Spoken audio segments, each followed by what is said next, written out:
What's going on, everybody? King of Dragons 5000 here, coming at you with another figure review. Today we'll be having a look at the McFarlane Toys DC Multiverse, Zack Snyder's Justice League, The Flash.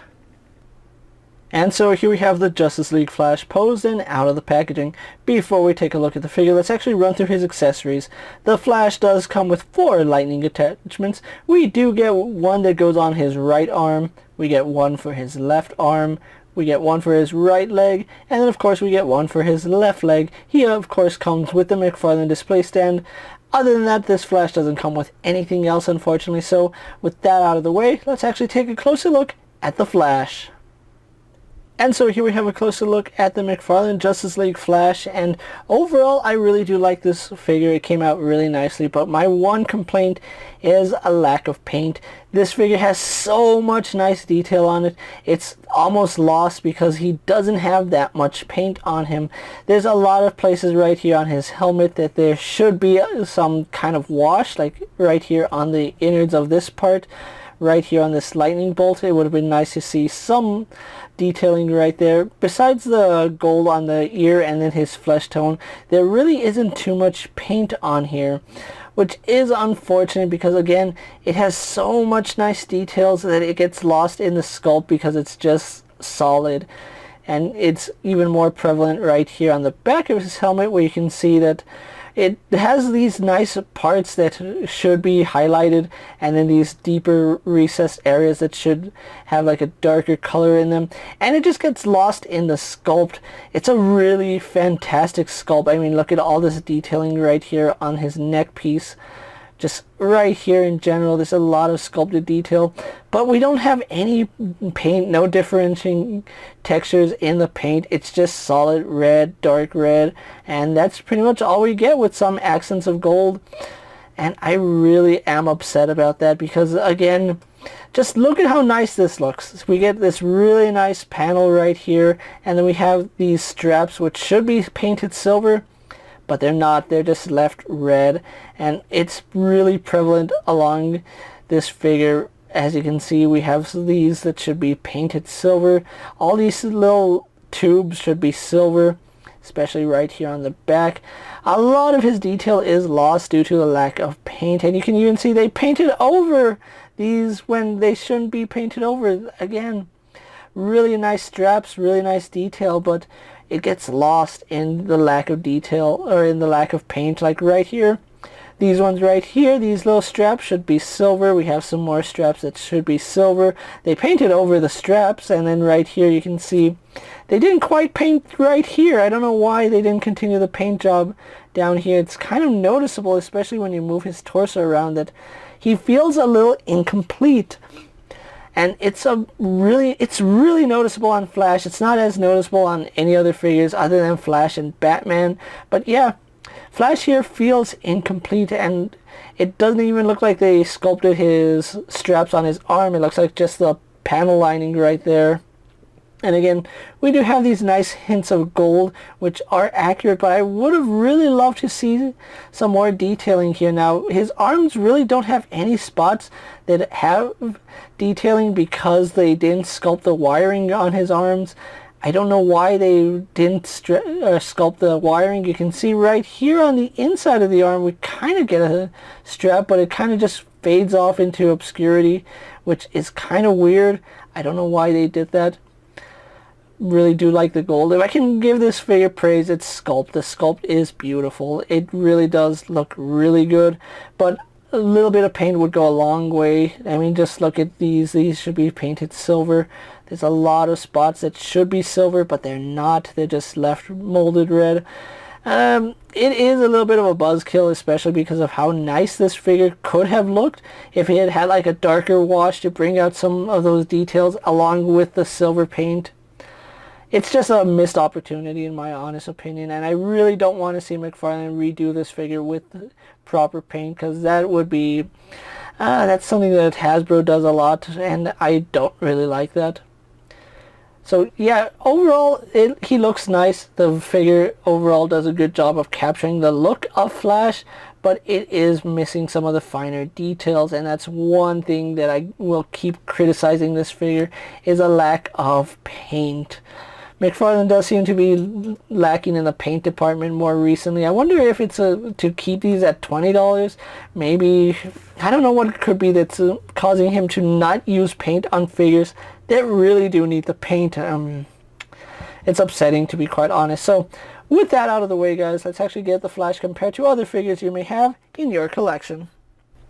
Here we do have the Flash posed next to a Marvel Legends Cyclops and a DC Multiverse Superman. Here we have the Flash posed next to a WWE Elite Scale figure and a Mezco 1/12 Collective Popeye the Sailor Man. Here we have the Flash posed next to a Lightning Collection White Ranger and a Star Wars Black Series Mandalorian. And finally, here we do have the McFarlane Justice League Flash posed next to the Mattel Justice League Flash and the Mafex Justice League Flash. So with the comparisons out of the way, let's actually move on to the Flash's articulation. Now, he does have a really nice double ball joint. You can see he can look up really nicely. I love how far his head goes. Now, unfortunately, he doesn't look too far down, and that seems to be an issue with a lot of figures, that when they have a really good double ball joint going up, it really doesn't translate to going down, and he really only looks straight and up. He can tilt his head side to side really nicely. You just got to make sure you avoid the cup that's in his head. Otherwise, if you snag it, you're going to see that you can't really move it all too well. But he has some really nice attitude. And of course, it does turn left and right. And let's take a look. Yeah, they did kind of sculpt a lot of his neck right here.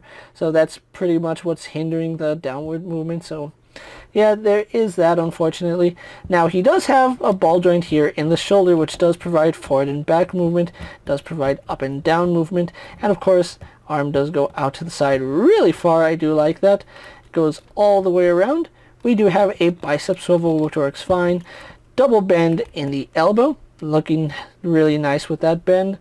You get some really nice running poses out of him. It does move. His wrist does have a ball hinge, so we have some in and out movement. We can rotate that to have up and down movement. And of course, the hand rotates on that joint. He does have a ball joint at the torso, but this is something I don't like the way they sculpted. We have a really nice easy cut line right here at his chest, but they cut the torso right here at his abdomen. And what that does is we don't get any forward mobility, because that's hard plastic. Now, looking back, he only goes back about that far because, again, another nice cut point right here. They decide to go a little bit lower, and that pretty much kills it because it points down, down to the side. Again, there's so many creative decisions that they did wrong with this figure. We have an excellent line of sight right here. I don't know why they didn't go with that. And it does kill any articulation he does have. He does turn left and right, although it is kind of stiff on mine. Arches back because of this ball joint really nicely. Arches forward, pretty good. I do like that. Legs do go out to the side. Ooh, it does appear that his torso does hang low, so it does get in the way of the articulation. And I think, yeah, if I tilt his torso one way, you can see the leg doesn't go up, but if I have him lined up properly, the leg does go out further. So that's something to take into consideration with this figure. His leg does kick out really nicely. I do like that. Kicks back to about right there. We do have a slight thigh swivel, which is good for adjustment posing, so that is pretty nice. We do have a double hinge at the knee. Really, really good and excellent for running poses, so that's really good mark for this figure. We do have a hinge in the ankle, which doesn't work all too well, as you can see, and the ankle is kind of high on it, so it only goes forward about that much, goes back about that much, but we can rotate that joint on the peg, and then we can give him a true rocker angle by rotating that joint and pivoting his foot on that forward facing pin. And then of course we do have a very generous toe hinge. So overall, the Flash has some really nice articulation, some really questionable articulation, but overall you can get this guy in a lot of good running poses, and that's the number one thing people are going to do with this figure. So with that out of the way, guys, let's actually get the Flash pose for my final thoughts, and then we'll wrap up this review. And so here we do have the McFarlane Multiverse Justice League Flash pose for my final thoughts. And overall, I really don't know how to feel about this figure. On the one hand, the detailing and the articulation is amazing on this figure. You can see I got him in a really nice running pose with one foot solidly planted on the ground, which isn't that easy to pull off on figures.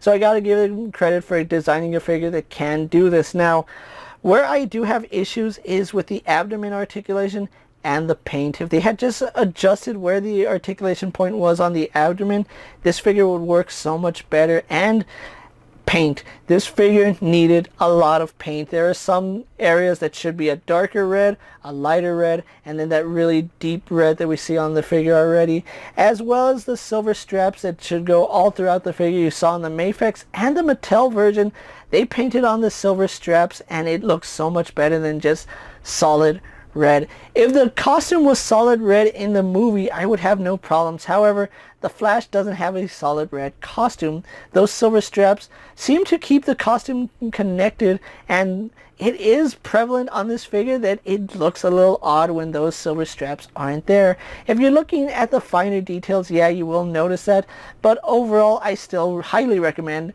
the Justice League Flash. If you're a fan of the Ezra Miller Flash, the Justice League Flash, or just want a cool looking Flash in your collection, this is a really nice version to get. The accessories are a little bit lackluster, but the articulation on this figure more than makes up for the lack of detail or the lack of paint and the subpar accessories, in my opinion.